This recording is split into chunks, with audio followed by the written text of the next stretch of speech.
What's up, Spell Slingers? My name is Garion John Wells. I'm Drew Flitton. And I'm Cory Janibagian. And this is Untap Upkeep. Drink. Beer Up.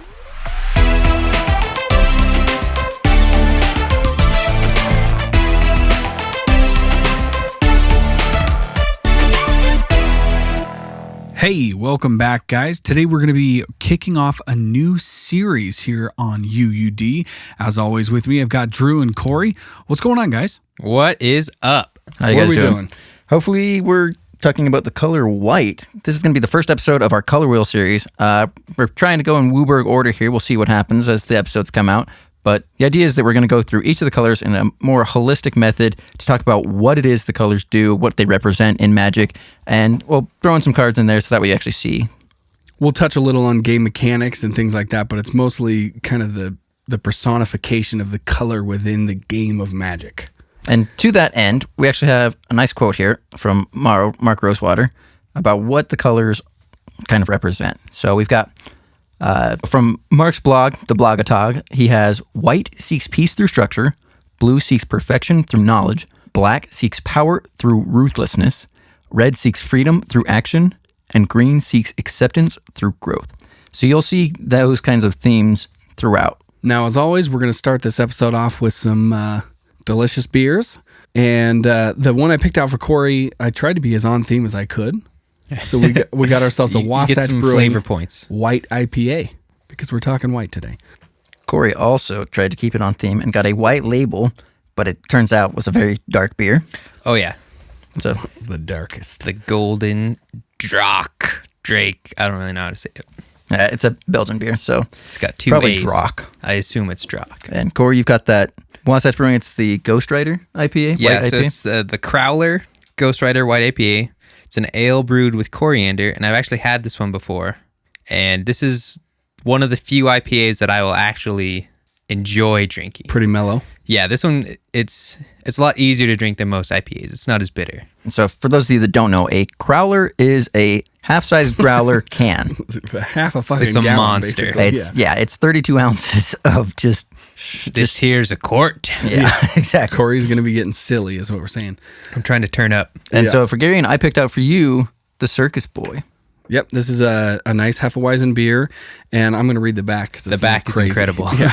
It says, Circus Boy is an unfiltered American-style Hefeweizen whose prolific American Hefeweizen yeast swings among the bubbles, creating a mysterious haze. Just below the surface of this light malty body lies a mischievous addition of lemongrass and a subtle citrusy finish, which sounds exactly like the types of beers that I like. So thank you so much, Drew. Let's get into this, boy. Cory's not even going to try his. He just knows what it's I've about. already been drinking it. He started early. Mine is pretty good, but it's a little less citrusy than I thought. It's not lemons, it's lemongrass. Well, it just says citrusy, Yeah, I think it does say subtle citrus, citrusy finish, and it was but there subtle. But that's wasn't from the lemongrass. wasn't citrusy, or not as citrusy as you want it. It's not like they put like a It's full not a fucking sour. Right, Yeah. it's not Yeah. a fruity beer. It's just There's fresh. notes. Yeah, notes, exactly. But very weedy, which I like. Kind of that mellow, summer beer kind of feel. Hell yeah, It's really light in color, which is cool, but it is hazy. I like it. it looks good. I really enjoy this one. The Golden Drac here it's intense actually. It is sounded pretty intense. a triple ale, right? Yeah, it's a triple dark brown triple ale. Yeah, that's what it was. And as you can see in the colors, it is indeed very dark. It's kind of sweet, lightly malty. The malt actually comes off on the nose pretty hard, but it's not so much on the taste. But it is a robust flavor.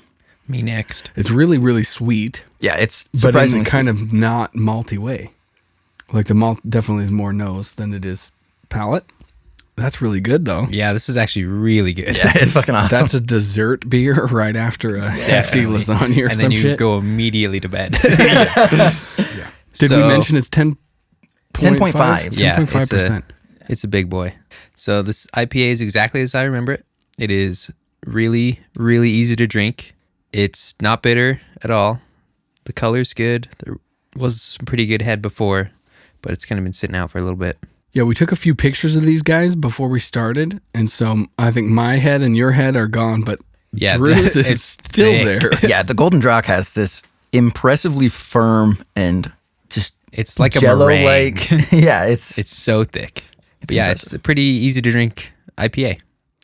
It is, and I think after my wheat, it's probably a little more hoppy than it would fresh, but it's actually still not too bad. Can I try yours, Gary? Oh yeah, Oh yeah, you haven't had this one either, huh? So this is from the Magic Hat Brewing, yep. Very fitting. Flavor points. and Magic Hat is actually out of Ogden, so it's a fairly local brew. I'm not getting any of the citrus. It's It's more right of at like the a end. fresh malty than it is like fruity. You know what I mean? Maybe the IPA just ruined me, Probably. Tainted your tasting capabilities. but it's good. It's good. Yeah. I mean, I definitely taste the light citrus notes. It's kind of almost like an herbal citrus, if that makes sense. It's not really like lemons or oranges or anything like that. It's just kind of like, Some spices. yeah. Yeah, it just tastes like a pretty standard wheat beer.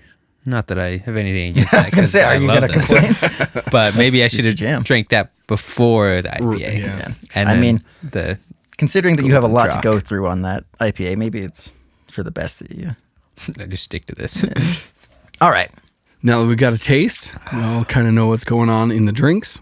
Let's start off this white episode with sort of the way that we've segmented our outline, sort of the main points of what white likes to accomplish and how it likes to accomplish what it does, like the meaning behind the actions. Right. So, to So, speak.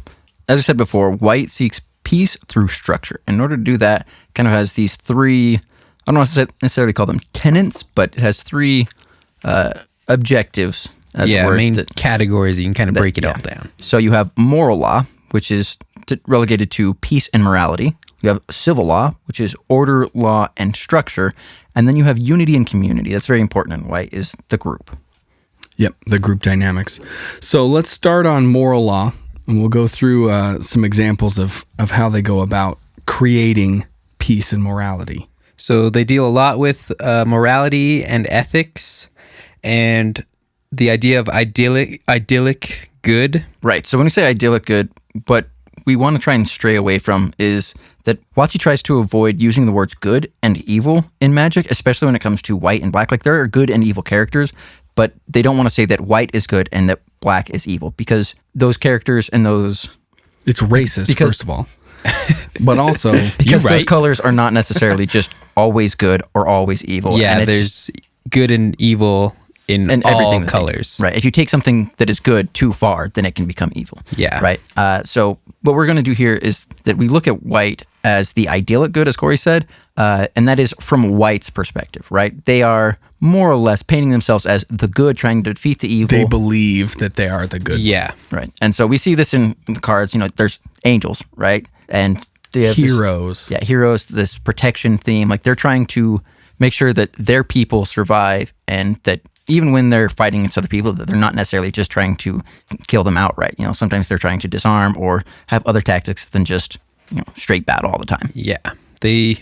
Their objective is to defeat everybody else, but they would much rather protect their own than do anything else. Yep, and it's interesting to note that a lot of the things that they see as evil, again, aren't necessarily, like we said, it's not black as a color. Yeah, it's not color It's specific. a lack of structure. It's a lack of civility. It's a lack of religion and those types of things that fall into the categories of what white believes in. Yeah. And those can fall throughout the whole color wheel.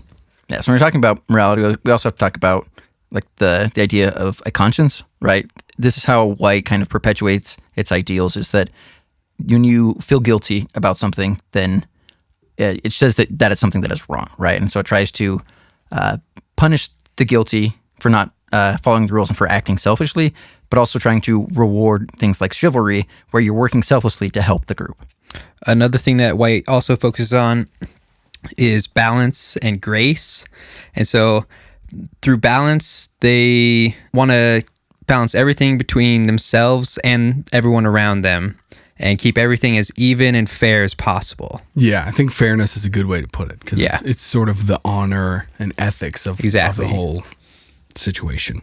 And then grace also comes back to the angel theme. There's a lot of good big angels in white, and they're obviously very graceful, and that ties everything together. Yeah, and along with fairness, they have this kind of charity aspect where you're trying to help out your community and those around you that are less fortunate. Yeah, help out the little guys. That's where it kind of falls in line with an opposite of, like, say, a selfish black mechanic or something like that, where it's black sacrificing things, but for the greater good, not for the selfish Right. good. Yeah. Black is like personally ambitious rather than trying to make sure that everyone has something.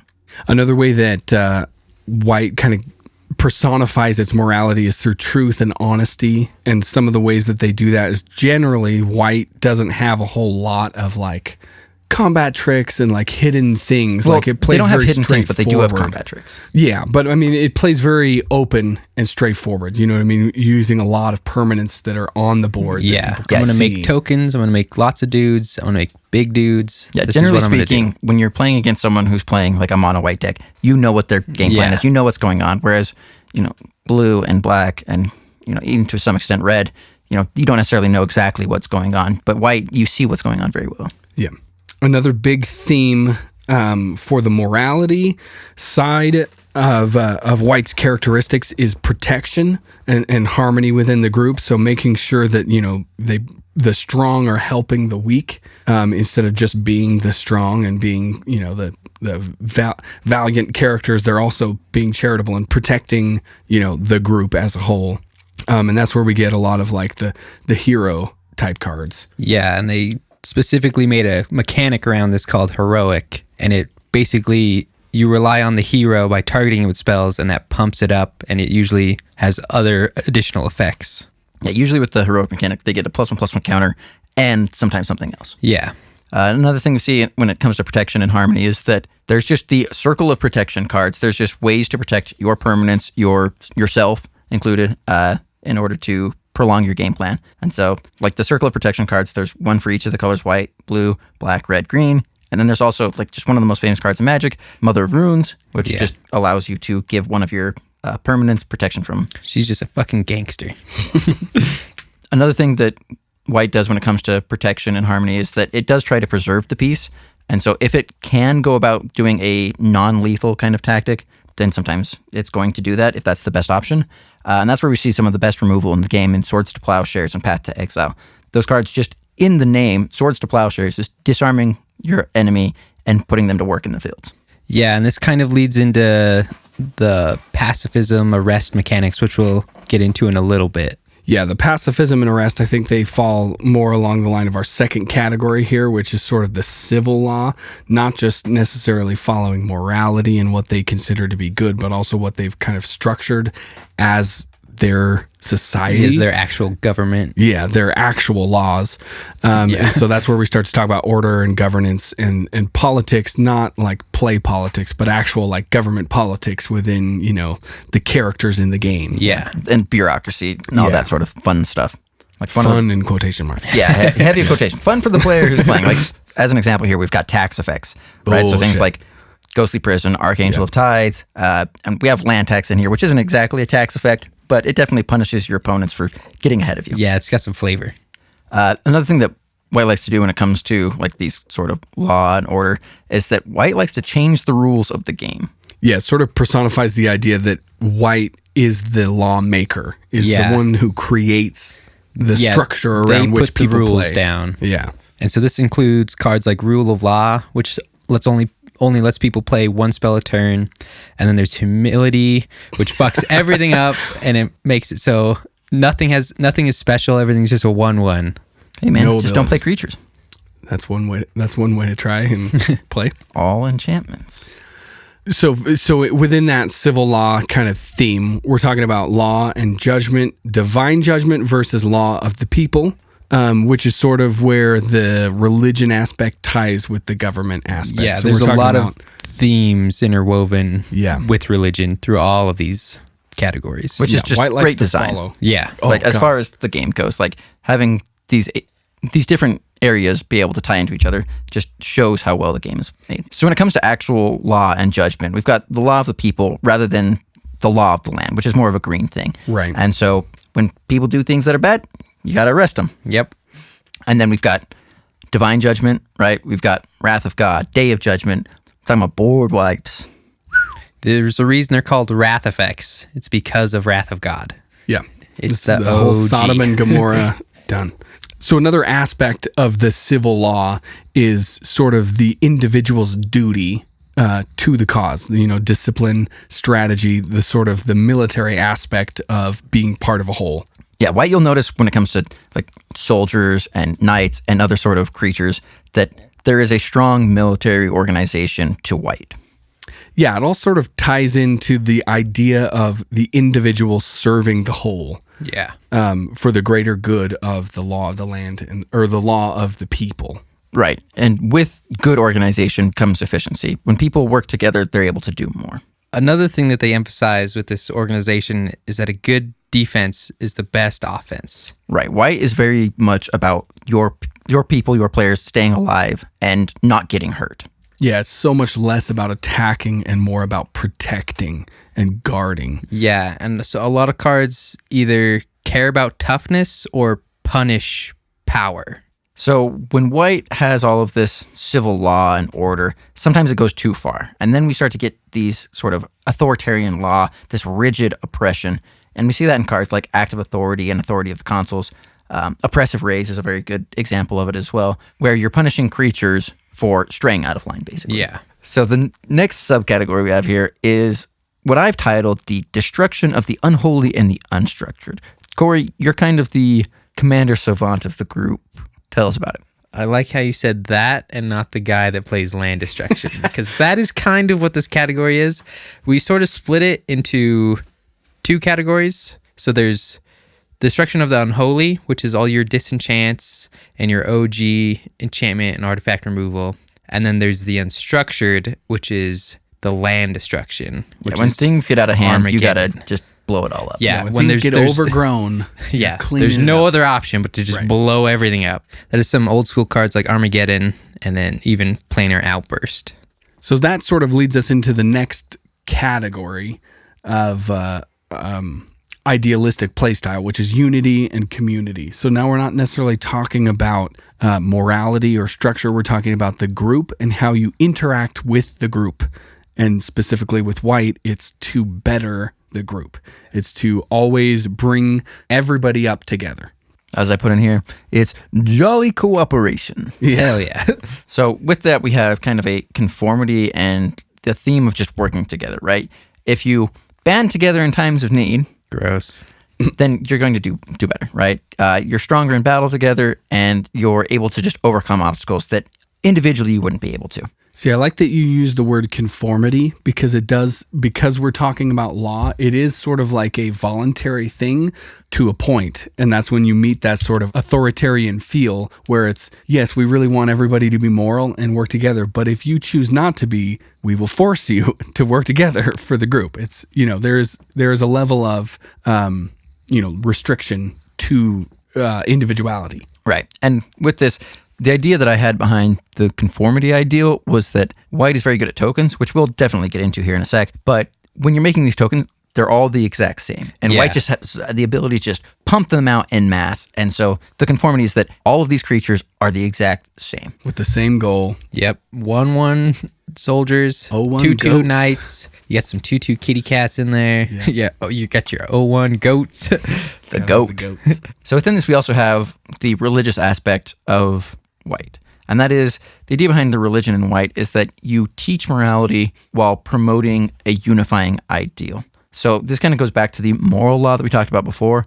And what you're trying to do is trying to motivate, inspire, and unify the masses behind one goal, one ideal. And so kind of like we talked about before, religion sort of weaves its way through a lot of different mechanics and cards that White has. But one that really relates to motivating and unifying the masses is your pump effects. So this is things like Glorious Anthem and Inspired Charge, just things that beef everybody up. All your little dudes, all your little 1/1s, all your little 0-1 goats, everything gets brought up as a whole. Right. And kind of attached to that is the exalted mechanic. So just based on the definition of what exalted means, it's to both be held in high regard and to appear happy, right? So you're trying to make sure that while the masses are unified and together, that they're also happy working for the same goal.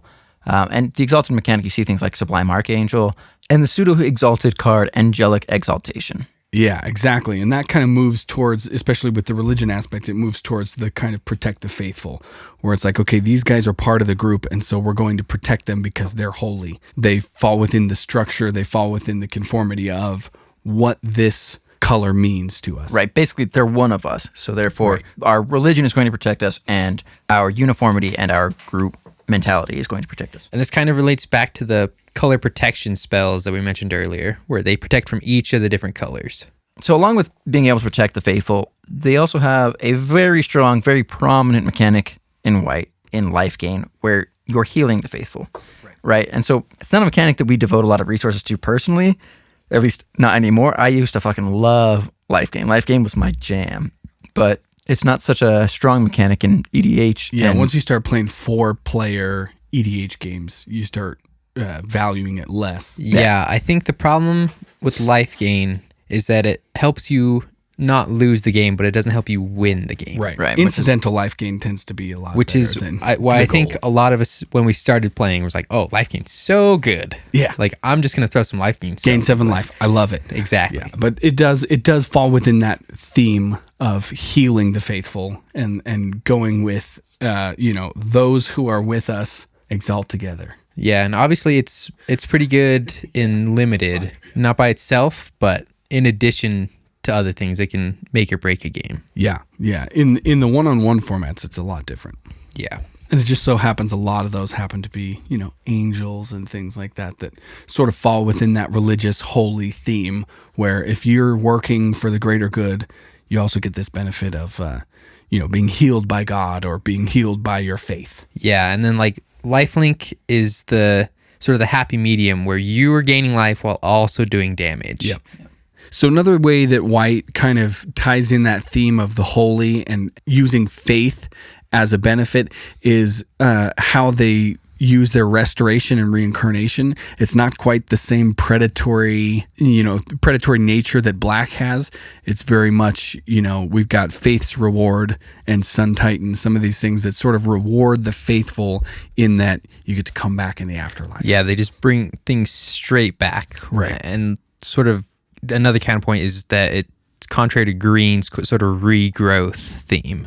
This is just straight through faith. You're come back and you'll be rewarded. Right. And so white is able to bring creatures back with cards like Sun Titan or Karmic Guide, but it's also able to restore artifacts and enchantments through things like Open the Vaults. Yeah. So another massive part of white when it comes to unity and community is the idea behind the strength in numbers approach to Magic, which is to say tokens. Lots and lots of tokens. Hot tokes. Yeah, this fits a lot of the conformity kind of thing that we were talking about earlier, where we kind of have this idea of many hands make light work. So we're able to, through cards like Anointed Procession, effectively double our tokens or create a mass amount of, obviously uniform tokens that spread the work out amongst each other and make things a lot easier for you, for the group. So another thing that makes white very strong is this division of power amongst its creatures. You see this in the white Rini strategy, and the idea is that it is difficult to defeat these sorts of strategies because no one piece is unto itself more important than any other piece. They're all uniform, they're all important in their own way, but it's not like you cut the head of the snake off and it dies. Yeah, we've been throwing the phrase white weenie around, but it's basically just lots of little 1/1s and 2/2s, as many as you can, and then you play pump spells and anthem effects to basically bring everybody up and make all your white weenies into really strong, formidable dudes, and then defeat your opponent. Without any one of them being the key piece to this whole strategy. Yeah, they're all equally strong together. Right. And with that, you also have cards that enable you to benefit from smaller power creatures like Mentor of the Meek, and that really helps you enable that game plan. So another thing that can help the group, or the homies as it were, in our go wide strategy for white weenies is sort of a self-sacrifice mechanic. Right. The idea is that these cards or these creatures, they sacrifice oneself to protect the group or an important figure. Yeah. That important figure often being you, the player. your hero of the battlefield, or your angel leading the charge, stuff like that. Yeah, so we've got things like, in recent sense, we've got, in Dominar, we had Dauntless Bodyguard. In M19, we had Lena, Selfless Champion. The ability to protect the group by just sacrificing one creature. Yeah, she basically makes the army and then sacrifices herself to protect the army. What a gal. Another way that we kind of use sacrifice within white is sort of for the greater good. So not necessarily just for, self-sacrifice for our hero or for, for us as a player, but for, the entire group, our entire go wide strategy, our entire army, and sacrificing for, a certain character or a certain card for the benefit of the rest of the game plan. And this is more like forced sacrifice rather than self-sacrifice, where we are forcing this creature to die to make the group survive, rather than more aristocratic. Yeah, rather than a creature opting to sacrifice itself in order to do it. Sort of when they drag the goat up to the altar, Not the goat. It's an O1. He didn't go willing, but he helped everybody out anyway. Additionally, another category that we kind of listed here, it's like category 3.5 sort of. It's not truly another category, but it's sort of white's usage of artifacts and enchantments within sort of that religious and military theme. And so they're using enchantments instead of in a predatory sense. They're generally using it to be stronger. Right. You see this in a lot of white auras. Yep. Yeah. Like you're trying to pump creatures with them or protect creatures with them.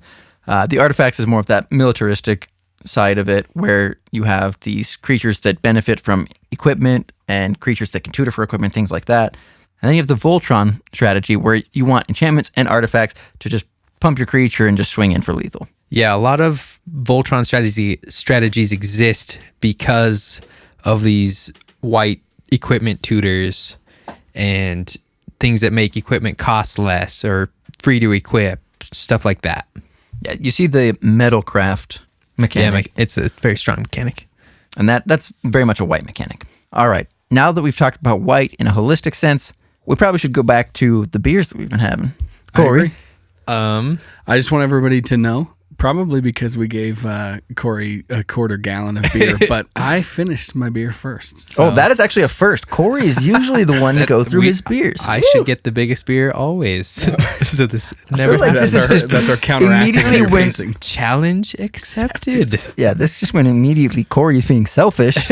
Wants the big boys. So like I said before, I really like this beer. I've had it many times before. It's the Ghost Rider White IPA from Wasatch. It's one of the easier drinking IPAs. Super mild hop. Yeah. Wasatch is a local brewery for us. Yep. Yeah, so we've had a lot of their beers, and I don't usually go for IPAs, but if I were to choose an IPA, this is definitely one that I would get. It's definitely a good starting point if you don't like super hoppy beers. Yeah, it's definitely kicking me in the ass after a whole quart of it, but it's still as good as it's ever been. Yeah, I like it. And Garion? So, like I said, I finished mine, which has to be a good sign. I had the Circus Boy, they call it the Hefeweizen, which is pretty bold. It was good. It was really refreshing. I thought the more I drank, the more subtle fruitiness I got from it. So it was less wheat and a little more like refreshing. Again, it's not like citrus like you would think of, like a fruity. It's not like a shock top. Yeah, it's not a pineapple cart type of thing. Yeah. It's sort of that just refreshing bit of acidity to the wheat. You know what I mean? Yeah, as far as what I've had from Hefeweizens, this is a very, as Garion said, refreshing, and like it is a summer beer where you don't go on lawn mow with it. You go and you play volleyball with your homies. Hell yeah. And you just have a nice beer on the side, and this is exactly the one that you want. Yeah, it's really light, easy on the tongue, easy to drink. Now, I had a few sips of Drew's, which was the Gulden Draak, which I'm sure is the proper pronunciation. It's pretty close, yeah. I'm sure it means golden dragon or golden drake, maybe. I assume so. There's a big there is dragon. A golden dragon. I right looked up some stuff, and it's apparently named after. There's a statue of a golden dragon on top of one of the buildings in the town that the brewery's at. That is awesome. I love random like historical blurbs on the reason why beers are named or why like where the beer brewery comes from. Yeah. All the backstory for beer is just as interesting as all the beer. I mean, I like the Some beers magic. more generally, but Boom. Yeah, yours was real strong, it is. but not in the same sense as like a normal stout type. No, this is 100% an ale. Yeah. You can taste that immediately.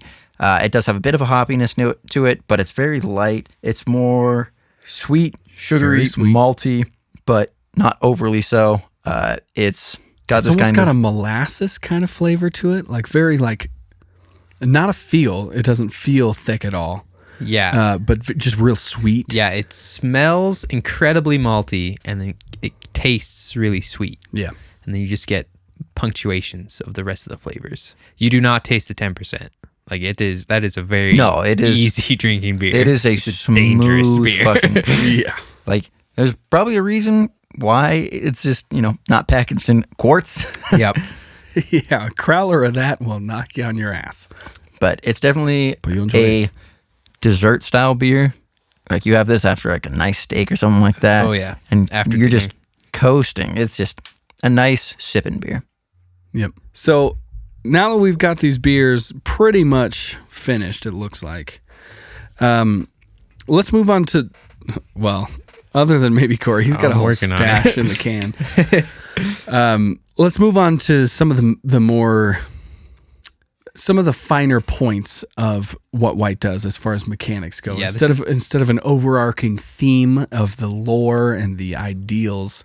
Before we get into that, though, let's talk about the creatures, right? Like what actually makes up white. Like if you're Who playing, are white? yeah, exactly. If you think about white, if you think about any of the colors, you always think of certain tribes. And so white has a lot of very notable tribes. Such as angels, Soldiers. Knights. griffins, I like this pace we've got going on. Birds, goats. clerics. What the fuck, guys? Garion just fucking took You over. went too? I like how he interrupts us with the pace and is just like, not only am I going to interrupt you about the pace, but I'm also going to gonna name ruin it. 2 in a row. I'm stepping in here, boys. Monks. Clerics. Another kind of weird one that just sort of recently has filtered its way into white is zombies, which obviously used to be more of a black and maybe a little blue. But we finally got mummies. Yep, we've got Yep. Amonkhet coming in Amonkhet, hard with the zombos. zombies. Yeah. Another big one is spirits. That's another one that shares a lot of colors with blue. Yep. And then elves when it comes to green and white. Yeah, green, white, Rice the Redeemed, whatever. Reese. The most OP. He's so elf. good. He's so good. And the less spoken tribe, the Kithkins. I hate him. Shout out to my boy Gaddock Teague. Yeah, fuck you, dude. He's a Kithkin. We've also got giants. Yeah, it shares color with red for sure. Yeah, Boros Giants is really good. And then I wouldn't say it's really good, but it's really a thing. It's really fun.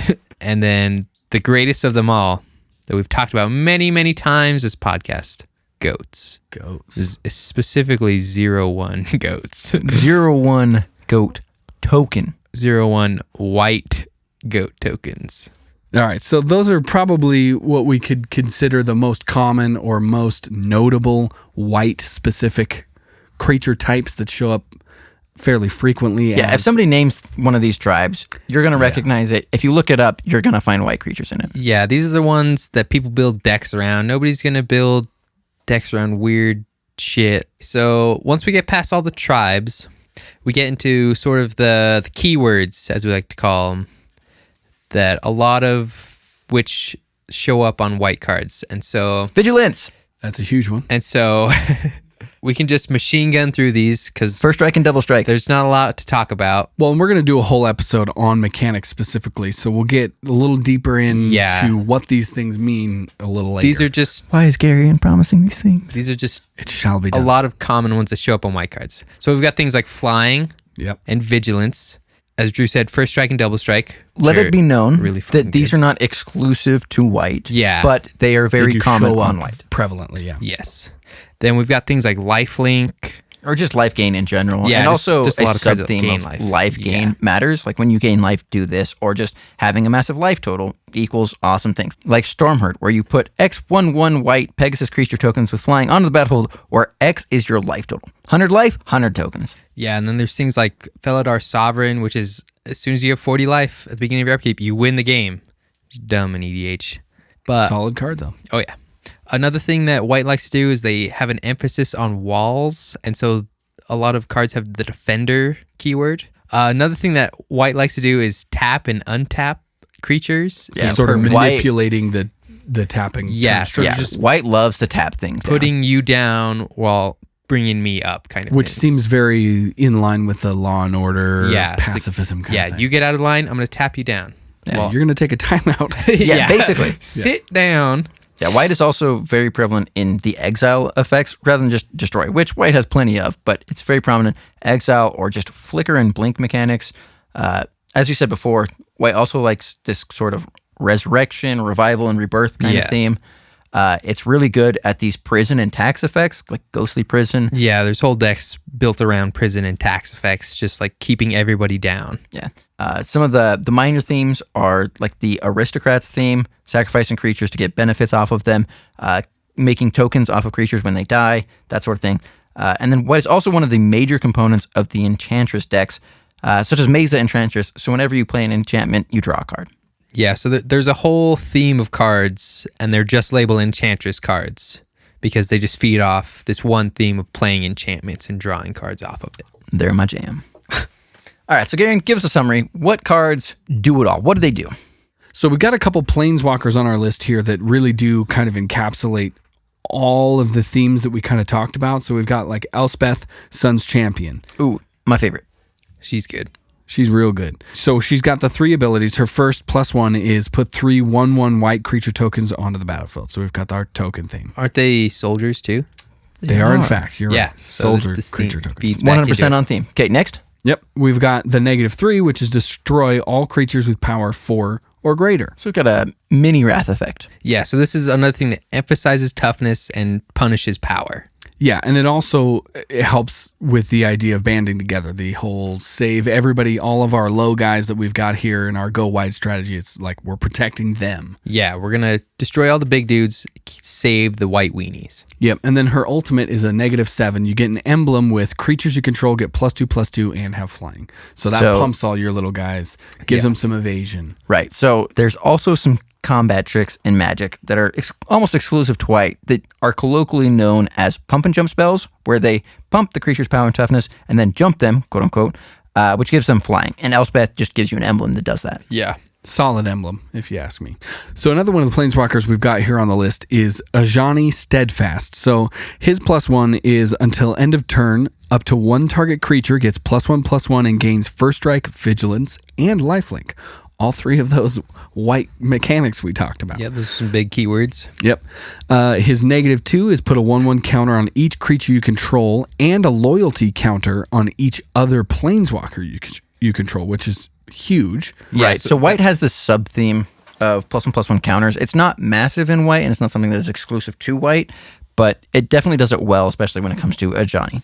Yeah, and one thing all of the Ajani planeswalkers do, or at least most of them, they pump up everything, including planeswalkers. A lot of other things don't include planeswalkers, but this kind of feeds into the idea that you pump up everything on your team. Yeah, Ajani is a super friend.